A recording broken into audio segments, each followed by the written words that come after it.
ഈ ചട്ടിച്ചോറ് കാണുമ്പോൾ തന്നെ അറിഞ്ഞോളെ നമ്മളിന്ന് എവിടെയാന്ന്. നമ്മളിന്നുള്ളത് കൊടുങ്ങല്ലൂരിലെ തീരദേശ പഴങ്കഞ്ഞി കടയിലാണ്. നമ്മുടെ ഹൈവേയുടെ സൈഡിൽ സർവീസ് റോഡ് പോയില്ലേ, അവിടെ തന്നെയാണ് കേട്ടോ. ഇപ്പോൾ റോഡ് പണി കാരണം കൊണ്ട് കുറച്ച് ബുദ്ധിമുട്ടുണ്ട് അവിടേക്ക് എത്തിപ്പെടാൻ. എന്നാലും സർവീസ് റോഡ് തുറന്നിട്ടുണ്ട്, അപ്പോൾ നമുക്കൊക്കെ എളുപ്പമാണ്. പിന്നെ ഇവിടുത്തെ ഇൻറ്റീരിയറും കാര്യങ്ങളൊക്കെ ഭയങ്കര മിനിമലാണ്.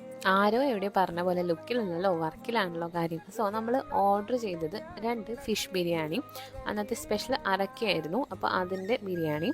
പിന്നെ നമ്മൾ ചട്ടിച്ചോറായിരുന്നു. ചട്ടിച്ചോറ് മാത്രമാണ് ഞാൻ ഇവിടെ നിന്ന് കഴിച്ചിട്ടുള്ളത്. ബാക്കിയുള്ള എനിക്ക് അത്ര എക്സ്പെക്റ്റേഷൻ ഒന്നും ഉണ്ടായിരുന്നില്ല. ബട്ട് നമുക്ക് എക്സ്പെക്റ്റേഷൻ ഒട്ടും കോട്ടം തട്ടാത്ത രീതിക്കുള്ളൊരു ഫുഡാണ് കിട്ടിയത്. അത്യാവശ്യം നല്ല ക്വാണ്ടിറ്റിയിൽ ഫിഷ് അവർ വെച്ചിട്ടുണ്ടായിരുന്നു. റൈസ് ആണെങ്കിലും കുഴപ്പമുണ്ടായിരുന്നില്ല, അത്യാവശ്യം കുക്ക്ഡ് ആയിരുന്നു. വേറെ ഇഷ്യൂസൊന്നും ബിരിയാണിയിൽ നമുക്ക് ഫീൽ ചെയ്തിട്ടുണ്ടായിരുന്നില്ല. നമ്മൾ പോയത് നല്ല നട്ടുച്ചയായ കാരണം കൊണ്ട് അവിടെ നല്ല ചൂടുണ്ടായിരുന്നു. ബട്ട് അപ്പോഴാണ് നമ്മുടെ രാജാവ് വന്നത്. ചട്ടിച്ചോറിൽ ഒരു കുറ്റവും പറയാനില്ല. ചോറാണെങ്കിലും ക്വാണ്ടിറ്റി വൈസ് ആണെങ്കിലും ക്വാളിറ്റി വൈസ് ആണെങ്കിലും കറികളുടെ എണ്ണത്തിലാണെങ്കിലും മികച്ചതായിരുന്നു. 4 ചട്ടിച്ചോറ് പറഞ്ഞാൽ മതിയായിരുന്നു എന്ന് ഞങ്ങൾ പിന്നെ റിഗ്രറ്റ് ചെയ്തു. എടുത്തു പറയേണ്ടത് അവിടുത്തെ സർവീസാണ്, നല്ല അടിപൊളി സർവീസാണ്, അപ് ടു ഡേറ്റ് ആയിരുന്നു. നമുക്ക് റൈസ് വേണമെന്നൊക്കെ ചോദിച്ചോളൂ.